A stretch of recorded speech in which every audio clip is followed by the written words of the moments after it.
Hola, amigas y amigos de Epicentro. Nuevamente llegó la hora de leer y de reflexionar, porque vamos a hacer una entrevista, un mix con el autor de una linda historia infantil, que además es un gran pensador, un gran analista, y entonces tenemos que hablar de todo.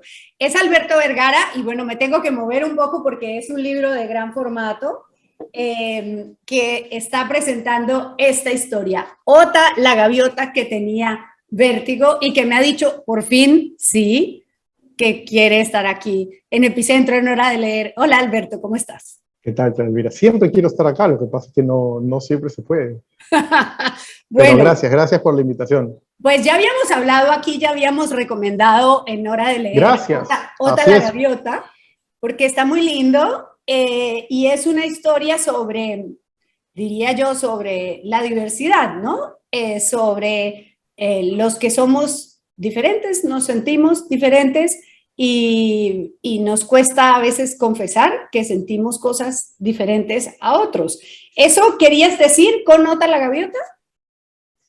Eh, no creo, la verdad. ¿No? No, creo que lo que quería era escribir un libro que en realidad recogía una historia que le contaba a mi hijo con variedades, ya sabes cómo las historias para los niños no siempre Ajá. son iguales. Y esta historia de una gaviota que tenía miedo a volar alto, era una historia que lo enganchaba, que le producía, conectaba con él, y entonces la fuimos construyendo ahí. Luego, en fin, la historia se encuentra con un amigo que tiene la misma dificultad y construyen un mundo propio a ellos dos, ¿no? Y entonces creo que fundamentalmente es una historia, eso, de dos amigos que yo la verdad es que en un momento dije, mira, pues si lo engancha a mi hijo, puede enganchar a otros niños, y me Ujú. puse a escribirla, tenía unas versiones. Andrea Lertora hizo un trabajo maravilloso Sí, ilustrándolo, muy lindas son las ilustraciones. y entonces con Andrea lo pensamos y lo fuimos haciendo, y luego, claro, el libro puede tener interpretaciones distintas, ¿no? Efectivamente. Pero creo que eso es tarea de los niños, de los papás, de los maestros, con quien lean el libro, pues pensarlo y qué quiere decir. Yo la verdad es que no lo pensé con ese propósito, ¿no? Pero bueno, así que ahí está. Ujú. Porque claro, lo que les pasa a los niños, yo leyéndolo pensaba, por ejemplo, en los niños a los que no les gusta el fútbol, como a mi hijo, ¿no? Ajá. Porque hay cosas que son pues muy generalizadas, pasiones generalizadas, y entonces cuando uno no le gusta lo que les gusta a los amigos o siente que eso no va con él, pues entonces se siente distinto. Y eso es lo que le pasaba a Ota, ¿no? Ota, todas volaban, ella era muy ágil y muy bonita, pero le daba vértigo y eso la alejó de sus amigas y la acercó a Octavio, y Octavio se llama también su hijo, tu hijo.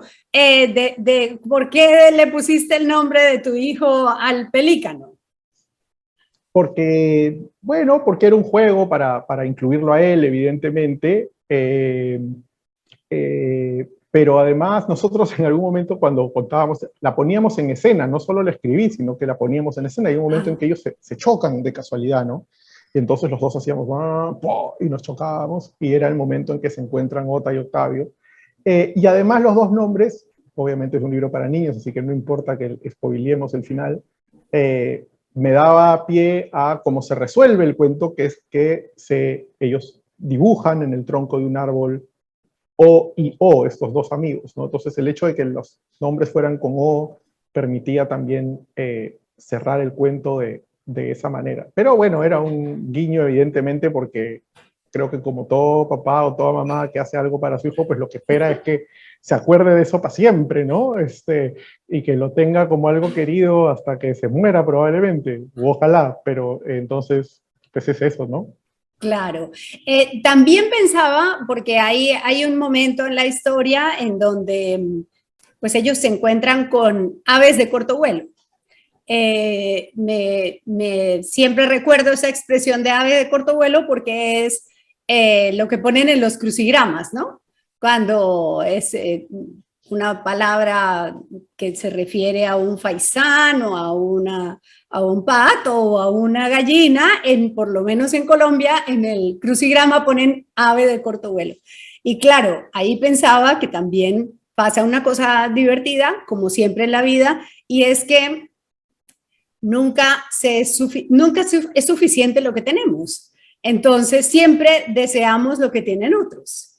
Mientras a Ota y a Octavio les parece chévere estar a ras de tierra, a las aves de corto vuelo les parece fantástico que ellos vuelen un poquito más alto. Y es todo un asunto de perspectiva. Exacto, ¿no? Hay un momento en el que ellos vuelan bajo, con resignación al principio, pero luego descubren que hay todo un mundo, ¿no? El río, la costa, que descubren gracias a volar a media altura o bajo. Y claro, y para las aves de corral, efectivamente, más bien ellos un día escuchan la conversación de estas aves de corral que dicen, wow, qué bien poder volar tan alto como esa gaviota y ese pelícano, ¿no? Entonces, efectivamente, pues, son ángulos desde los cuales siempre vemos la vida desde parados en algún sitio, ¿no? Entonces, bueno, pues ahí están, y tienes que, finalmente creo que es eso, ¿no? Aprender a vivir en el construir tu sitio, ¿no? Creo que eso es finalmente la mayor desafío en la vida de cada quien, no es pues, encontrar lo que te gusta o que te caiga del cielo, es construirlo, ¿no? Es construir lo que quieres hacer, lo que le da valor a la vida, y entonces creo que por ahí pasa un poco también lo que esas dos aves construyen, hacen, ¿no? Uno de los desafíos más importantes para los padres hoy es que los niños no se aburran. Entonces te escucho contarnos que la historia surge de la práctica que tenías de contarle historias a tus hijos y bueno, claro, la más fácil es el tontódromo, ¿no? O sea, darles el teléfono, coja el teléfono, mijo, vea sus videos y nos olvidamos. Pero te veo como un padre a la antigua que quiere seguirle contando historias a tus hijos. ¿Tú crees que ese es un camino de buen relacionamiento con los hijos? Ojo, también le doy el teléfono, ¿eh? Ya, el tontódromo. O sea, hay momentos en que para poder trabajar, los Paw Patrol o Blippi son el mejor aliado. Pero ahora, esa necesidad de estar entretenido todo el tiempo, yo creo que ya es de los adultos también, ¿ah? El teléfono, ¿qué es el teléfono sino un gran distractor? Sí, te da entretenimiento sin parar, ¿no? Permanentemente puedes entrar y ver una nueva cosa, un nuevo videíto, un nuevo tweet, un nuevo no sé cuántos, ¿no? Entonces, pues, yo creo que esa es una adicción generalizada. Pero sí, yo creo que o sea, tenemos que guardar esos espacios en los cuales todavía, pues, leerle y contarle e inventar cosas con los niños, ¿no? Efectivamente, no puede ser simplemente enchufarlos a alguna pantalla. ¿Cómo fuiste de niño lector? No era tan lectora, era más de televisión, supongo, y en realidad diría que me gustó leer tarde, o sea, de adolescente. No fui un buen lector así o sea, tengo amigos o gente que uno conoce, ¿no? Que a los 11, 12, 13 años leía como una bestia. Yo no, la verdad. Me llegó tarde el hábito, pero bueno, llegó al menos. ¿Y qué estás leyendo, Alberto? Estoy leyendo varias cosas, siempre leo varias cosas simultáneamente. Estaba leyendo, me compré unas obras completas de Parra, de Nicanor Parra, y llevo ya bastante tiempo leyéndolo, me parece súper divertido, capazo. Y estoy leyendo la novela también de Juan Gabriel Vázquez, la nueva, no volver la vista atrás o Volver algo la así, vista o atrás. volver la vista atrás. Que está bien, voy por la mitad, hay una historia larga, a ver cómo sigue. Sí, es la historia de Sergio y Fausto Cabrera, Eso. director de teatro, director de cine, padre, hijo y actor, y además pues una historia sobre China, ¿no? Que ganó la Bienal. Pues está muy buena Ota la Gaviota, a mí me gustó y realmente sí, no lo mencioné arrancando, Andrea Lertora hace las ilustraciones y ahí ponemos unas imagencitas, está muy lindo. Gracias, gracias. Nos da vértigo también la política nacional, Alberto, y no puedo dejar de preguntarte por cómo lo ves. ¿Qué crees que está pasando en el Perú? ¿Qué dirías que nos está pasando? ¿Qué es lo más relevante del día a día, al margen de la coyuntura, de la cotidianidad, del sufrimiento diario que tenemos con el tweet, con las cosas que dice el presidente, con lo que dice el Congreso? ¿Qué crees que es lo que está sobrevolando en lo que nos está pasando? Ya, creo que ese sonoso que dices es bien importante, tratar de distinguir la avalancha de videitos, de anécdotas de un lado, ¿no? Todos estos chascarrillos involuntarios que genera el presidente sin parar cada día, sumado a escándalo tras escándalo tras escándalo de corrupción, de nombramientos, y adicionalmente una tercera fuente de esta cascada de cosas que nos caen, pues es el Congreso produciendo una y otra norma que desbarranca el país en alguna nueva dirección, ¿no? Entonces, creo que efectivamente nos llueve tanto de todo eso que es difícil pensar un poco qué está ocurriendo, ¿no? Pero yo sí creo que es importante, digamos, sacar el foco un poco porque yo sí pienso que es un momento bien grave, Clara Elvira. O sea, no me parece no me parece un momento cualquiera. Creo que ejecutivo y legislativo están acabando con la posibilidad de la convivencia civilizada en el país. O sea, el proyecto conjunto de estos dos poderes es finiquitar la capacidad, yo diría, regulatoria de la ley y del gobierno, ¿no? Lo que están buscando de alguna manera es que nuestras interacciones se regulen por la ley del más fuerte, ¿no?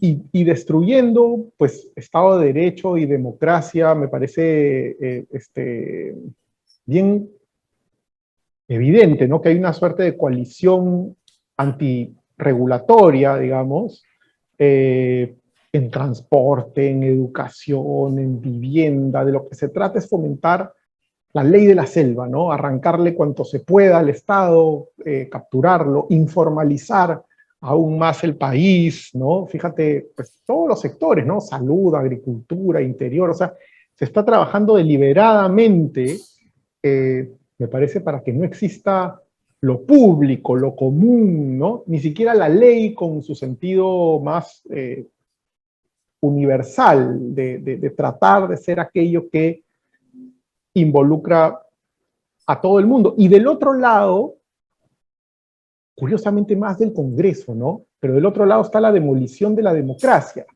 ¿no? El Congreso pasa todo el tiempo leyes que buscan debilitarla, maniatarla, y yo creo que ahora ya directamente están tratando de ver si la convierten en un remedio de democracia, en una pantomima, ¿no? O sea, se trata de poner bajo asedio a las autoridades electorales, cambiar como te da la gana las reglas cuando los procesos electorales ya comenzaron o ya terminaron, me da igual, me impongo, pongo la ley, cambio la ley, digo que se pueden hacer elecciones complementarias cuando quiero. Y de otro lado quieren, por ejemplo, blindar gente que no les gusta, o peor dicho, blindar gente de los suyos, que deberían ser investigados, blindarlos, inhabilitar a los que no te gustan. Es decir, estamos yendo en una dirección en la cual tus elecciones del 2026 podrían ser problemáticas, es decir, no sé cómo llamarlas, semidemocráticas o algo así, pero el 2026 podríamos tener algo como eso, ¿no? Entonces, yo creo que eso es lo que me parece bien importante, que si tú derruyes el Estado de Derecho y la democracia, como están haciendo Ejecutivo y Legislativo, estás terminando con la posibilidad de convivir civilizadamente, ¿no? Esos son los mecanismos que tenemos para no matarnos por nuestras diferencias, o sea, el Estado de Derecho, la ley, y cada 5 años ir y votar libremente, pero si tú estás destrozando todo eso, lo que estás preparando es un clima de violencia, de desorden, que es inaceptable, ¿no? Oyéndote, recordaba el discurso de la campaña, el discurso de esa entre primera y segunda vuelta que decían, es que está en peligro la democracia en el Perú. Pero en ese momento entiendo, recuerdo, estaba en peligro la democracia porque iban a implantar un régimen comunista, pero aquí lo que hubo, según trato de entender de tu mensaje de golpear el Estado de Derecho, golpear la democracia, es una conspiración contra el país que nada tiene que ver con el comunismo, sino con la clase política que nos tocó. Exacto, es decir, no solo el comunismo es una doctrina o práctica que busca derruir la democracia. Creo que aquí lo que estamos es ante el intento de destrucción de la democracia y del Estado de Derecho desde intereses enanos, desde la posibilidad de arrancharle cosas al Estado, desde la posibilidad de que el Estado no regule mi negocio informal, ilegal o formal, y por lo tanto es una democracia que está socavada por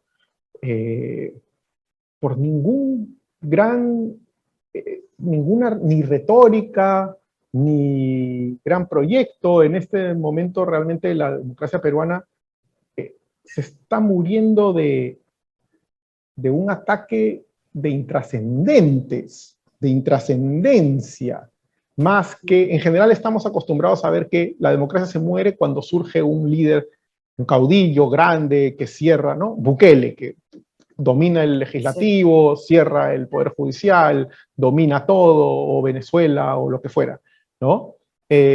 Aquí la democracia se está muriendo de otra cosa. Aquí la democracia se está muriendo sin ese gran hombre, se está muriendo de una suma de pigmeos políticos con sus intereses enanos que están tratando de ver cómo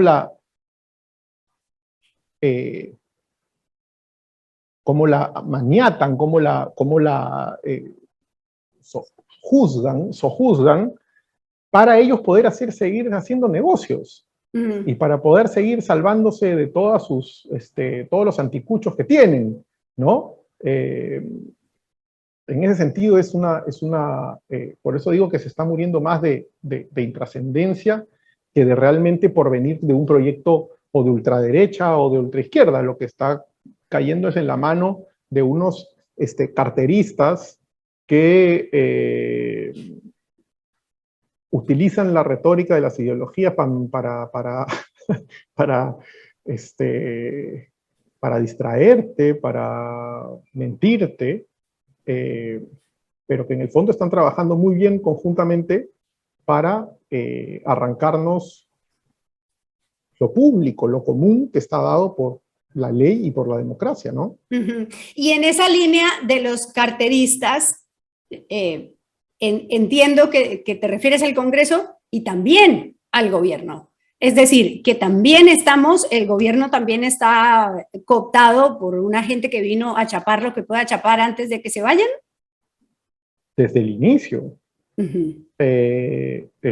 sea, el argumento, lo que te quiero decir es, el argumento del presidente Castillo de, ay no, yo no sé, es mi gente, yo no puedo jurar que yo estoy limpio, yo niego, eso no te parece creíble. No es que no se da cuenta de lo que pasa a su alrededor.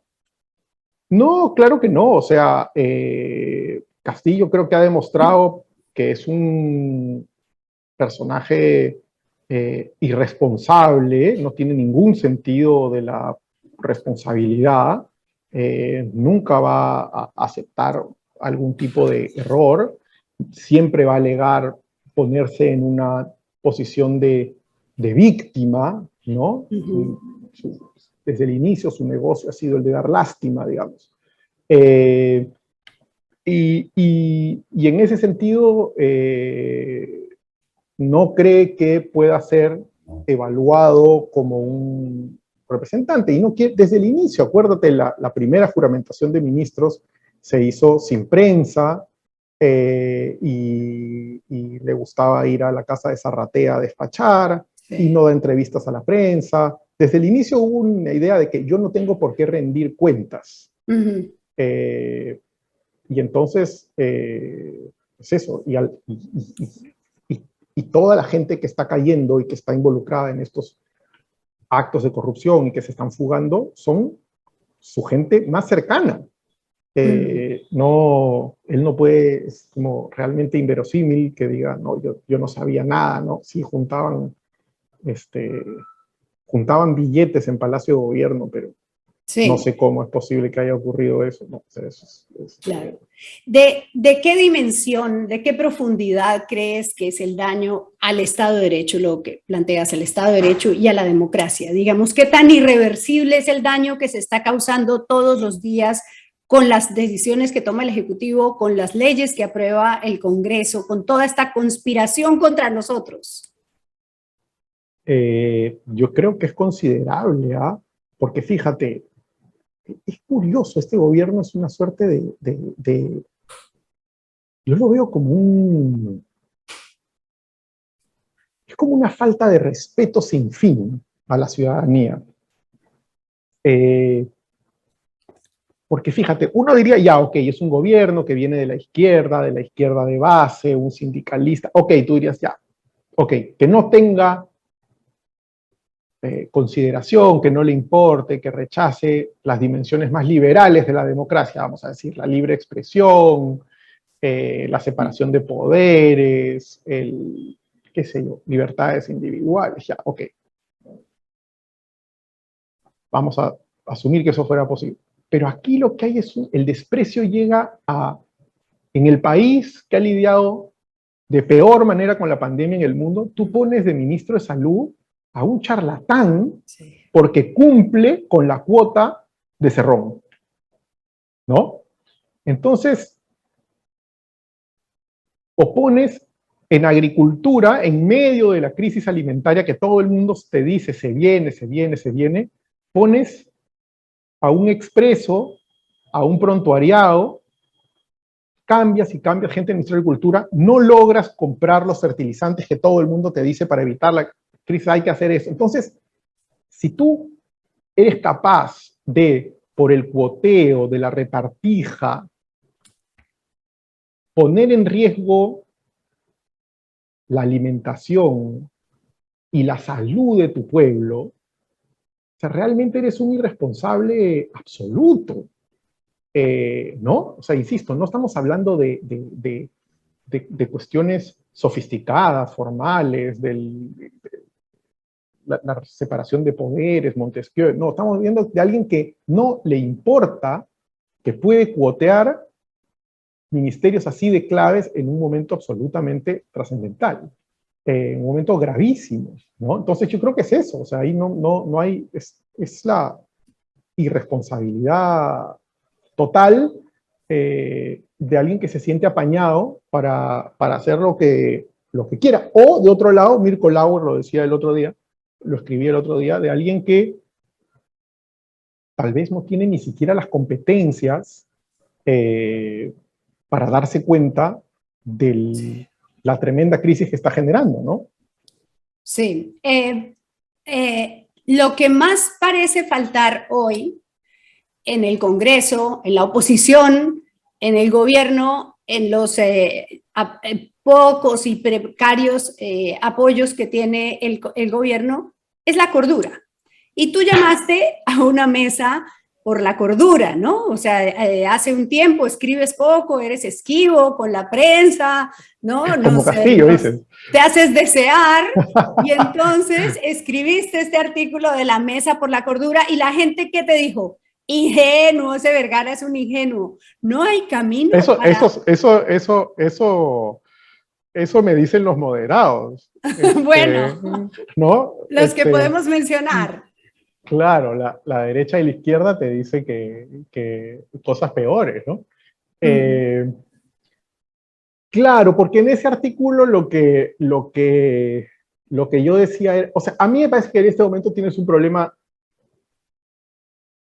grave en el Perú de irracionalidad política, es decir, todo el mundo está tomando decisiones de tan corto plazo que terminan construyendo un escenario irracional, en el que todos estamos yendo, aunque todos sabemos que esta situación está yéndose al hoyo, todos seguimos actuando en la dirección, de la manera que asegura que esa dirección no se altere, ¿no?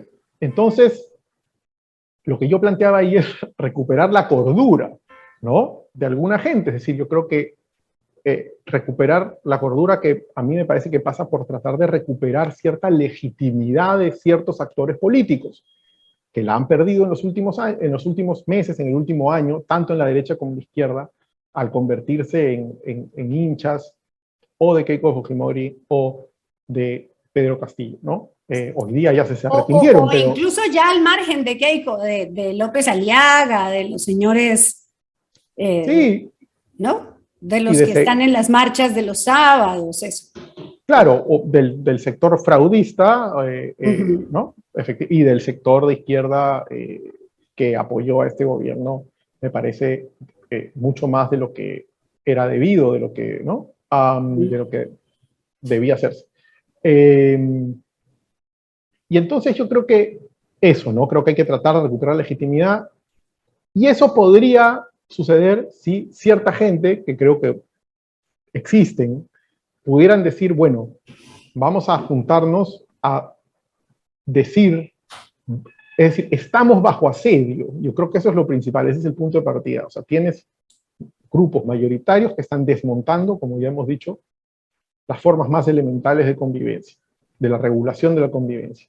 Entonces, juntémonos, coordinemos, tratemos de llegar a la sociedad, tratemos de armar una plataforma con gente que sea de centro, de derecha, de izquierda, para defender lo poco que queda, ¿no? Porque tú decías bien que lo de ingenuo, de hecho me acuerdo gente como, en fin, Hildebrand, Juan de la Puente, Jerónimo Pimentel, que son los que me acuerdo que decían que era una ingenuidad creer que alguien en el Perú puede sentarse en una mesa o generar un acuerdo, pero yo nunca dije, y estoy convencido que no es el momento de ningún gran acuerdo, acá no hay ninguna posibilidad de pactar nada grande en el Perú, o sea, en este momento lo que necesitas es simplemente defenderte del ataque de quienes están, de las termitas, ¿no? Y entonces yo creo que gente en la derecha y gente en la izquierda podría converger, podría estar de acuerdo en que con las termitas no. ¿Para qué? ¿Para hacer qué? Por el momento para defenderte. ¿Pero cómo? Por el momento para defenderte. Por eso es que yo nunca concebí la idea de la mesa de gordura como algo que estuviera pensado en el gran consenso. Más bien está pensado en absolutamente términos de disenso, de que hay que pelear para que las termitas no te sigan comiendo la casa. Sí. Y que por lo tanto seremos 5%, 10%, 20% minoría, ok, pero alguien tiene que plantearse que eso tiene que detenerse y que tienes que tener algún tipo de estrategia para intentarlo, porque si no, pues es eso, ¿qué va a quedar del país para el 26? Poquito. Claro. Lo que ha ocurrido desde incluso antes de que llegara el presidente, pues obviamente de que se posesionara, fue, bueno, lo vamos a vacar, lo vamos a sacar, y todo el mundo compite por saber cuándo se cae. Si el presidente se cae, si cumple los 6 meses, si llega a diciembre, si come pavo en Palacio de Gobierno, ¿no? Si cumple el año, no, pero el año y medio si no lo cumple. ¿Tú podrías hacer un pronóstico? ¿Tú crees que, porque por un lado lo que vemos es que el Congreso pues no se quiere ir porque están ordeñando esa vaquita, están encantados ordeñando la vaquita? Entonces, ¿qué crees que puede pasar?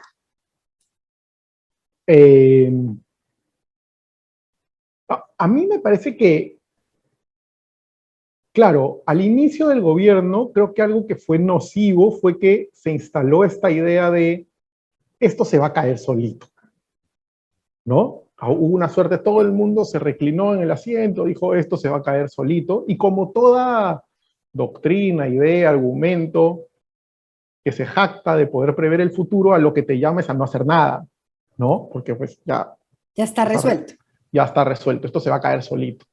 Y entonces, mientras todo el mundo estaba con la canchita, viendo a ver cuándo se caía solito, los actores de esto estaban chambeando para no caerse, ¿no? Y han conseguido una inestabilidad, una estabilidad precaria, como todo lo que puede surgir en el Perú, pero estabilidad en la cual se han arreglado, se han arreglado bastante bien.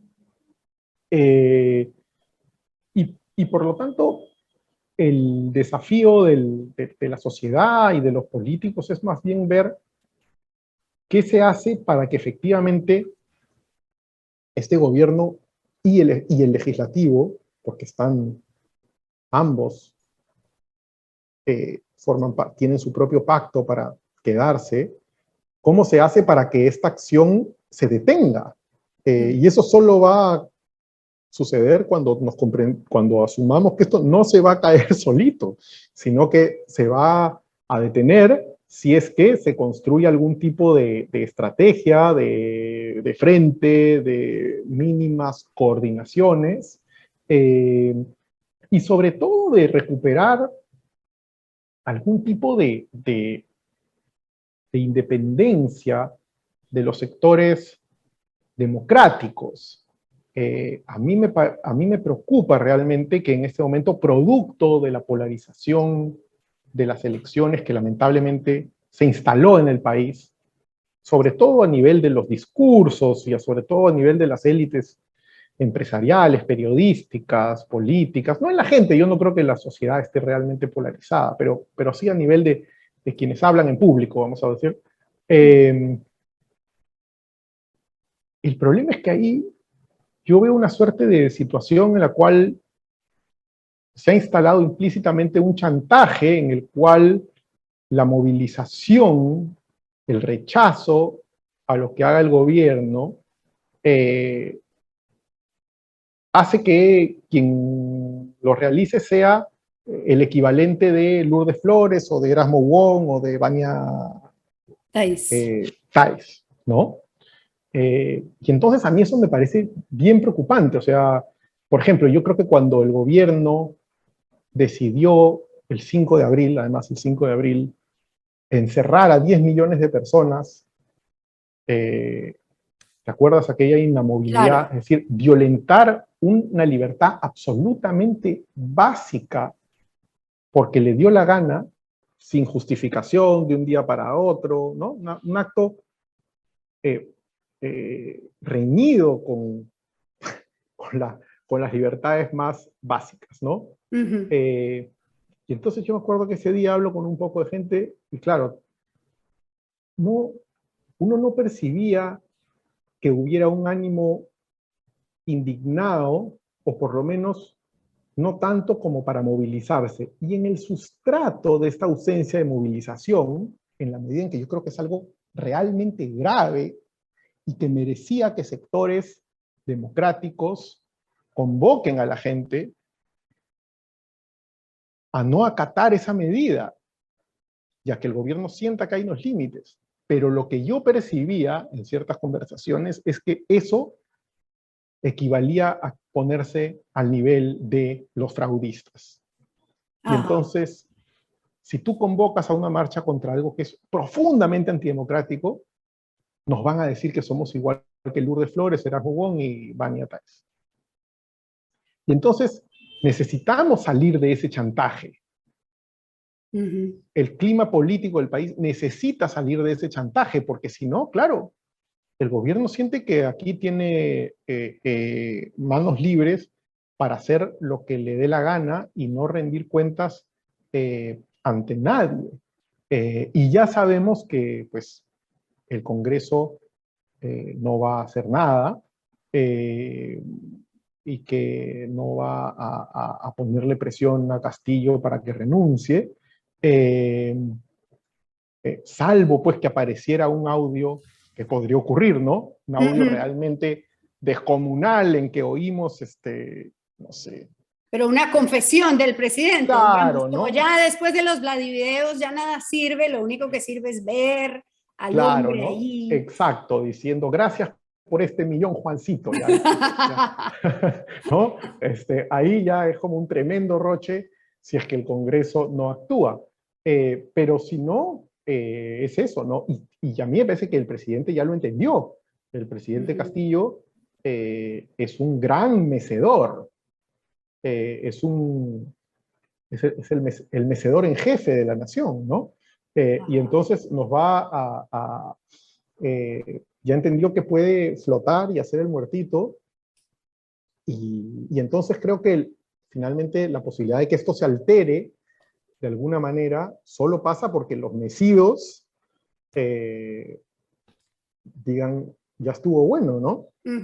Claro, pero los mesidos, tú has dicho una cosa que es muy importante, ya vamos terminando, pero la gente se siente que solo con ver lo que hay al otro lado de la calle, mejor se queda en este lado, porque ve al otro lado una gente con la que no quisiera marchar.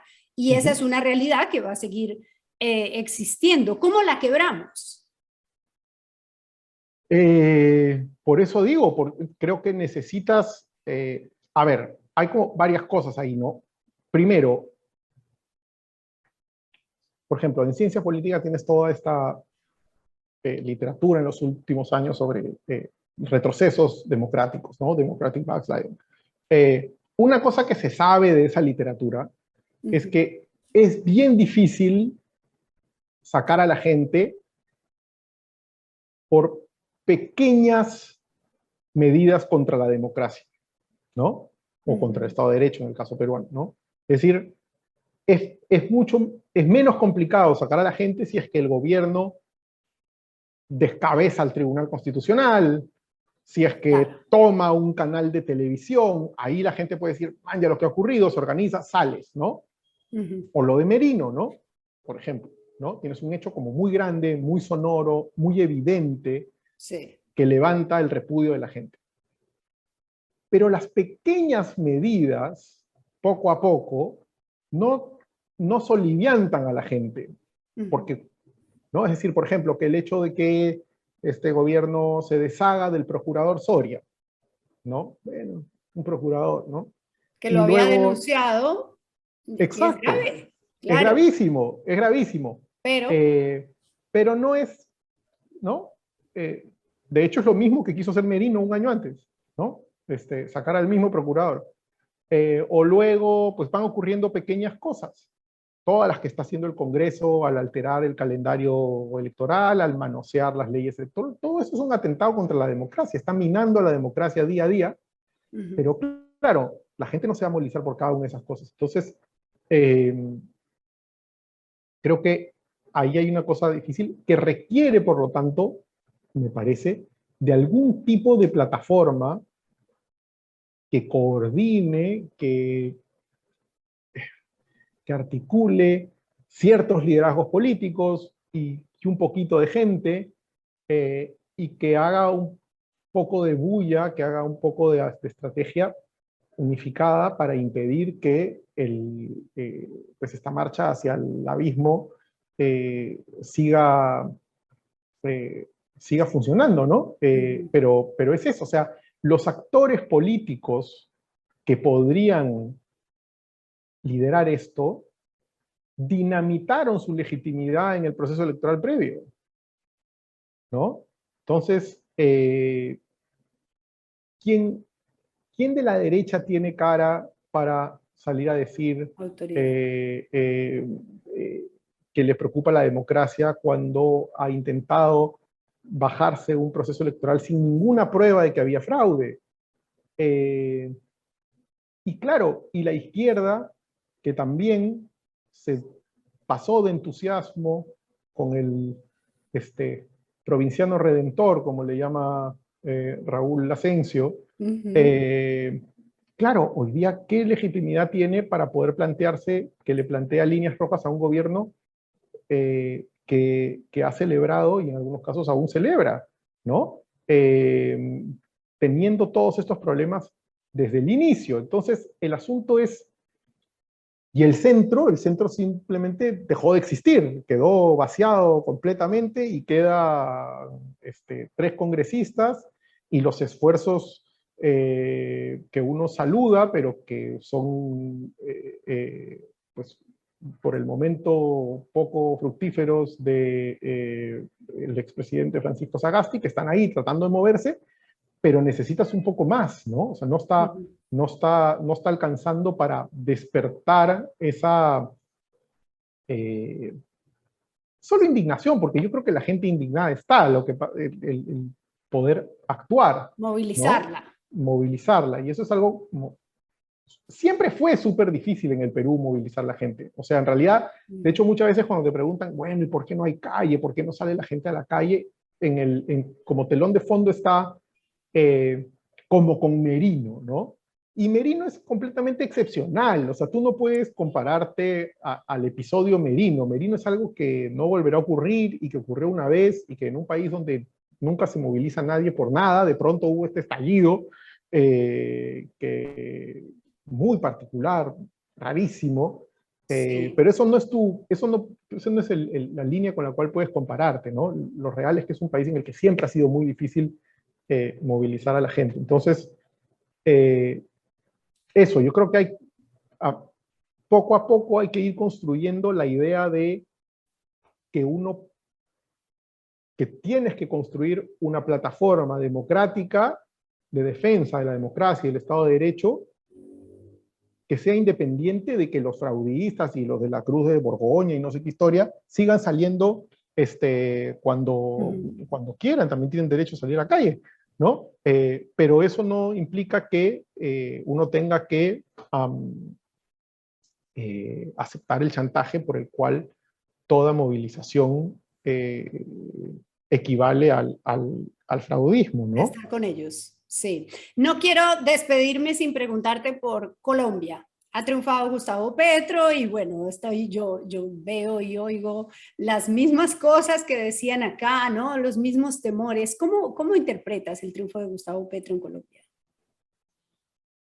Eh, bueno, yo creo que lo interesante es lo que, más allá de si lo que ha ocurrido, creo que esto ya lo ha dicho mucha gente, pero lo que ha ocurrido es que Petro ha tenido un discurso más bien pues abierto, de convocatoria, ha dicho que convoca a la gente, digamos que su gobierno también es para quienes votaron por Rodolfo Hernández. El expresidente Uribe, del lado de la oposición, pues sacó un tuit inmediatamente reconociendo el triunfo de Petro, un tuit muy poco Uribe, ¿no? Y además que tal vez en el Perú esto no es tan sabido, pero la bronca entre Petro y Uribe es una cosa Legendaria, descomunal, milenaria. legendaria. O sea, ni siquiera se me ocurre un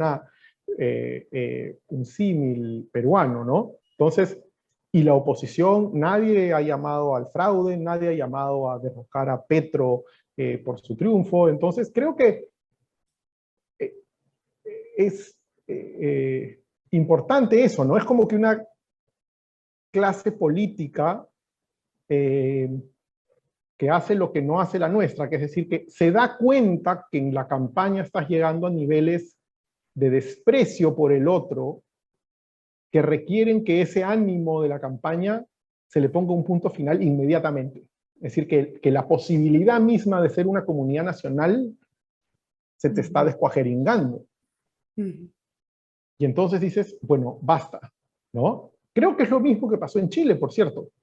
También durante la campaña pues había habido grandes temores, insultos, polarización, pero inmediatamente Boric da un discurso en el que reconoce el aporte de los gobiernos anteriores, Piñera reconoce el triunfo y Kast reconoce el triunfo de Boric. Entonces, creo que el Perú es el país, si hacemos la comparación con estos, en el cual la clase política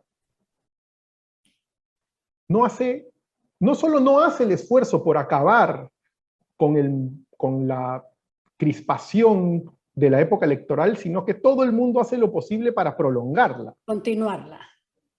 O sea, es María Carmen Alba que no le da la banda a Sagasti, no lo deja entrar, y es Pedro Castillo que nombra como primer ministro a un personaje, como te acordarás, Bellido, que era profundamente polarizador, inaceptable, ¿no?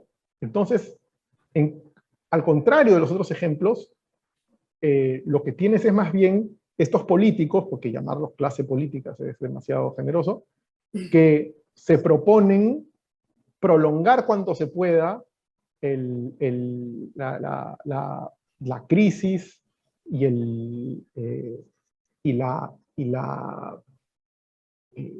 animadversión nacional, ¿no? Atizar esa situación en la que parecemos pues más una comunidad de enemigos que una comunidad nacional, ¿no? Y creo que es algo que uno nota que en Chile y en Colombia sí hay la preocupación por detener esa fractura nacional, ¿no? Creo que eso es un poco creo, la diferencia. Y luego, bueno, veremos qué cosa ya más, veremos qué pasa con Petro en tu país. Nadie sabe muy bien ¿Qué hace? cómo va a funcionar. Ojalá que bien, por supuesto. Claro, ojalá, nos lo merecemos. Pues si alguien no sabía quién es Alberto Vergara y solo sabía que había escrito este libro, que no se llamara Engaños, porque tiene la lengua muy afilada. Aquí se ve muy dulcecito, con nota la gaviota. Y Octavio, pero ha estado afilado hoy nuestra entrevista, hablando de lo que ha pasado de lo que está pasando en este país y por supuesto de Ota la gaviota. Gracias. Gracias, Alberto, No, por estar aquí.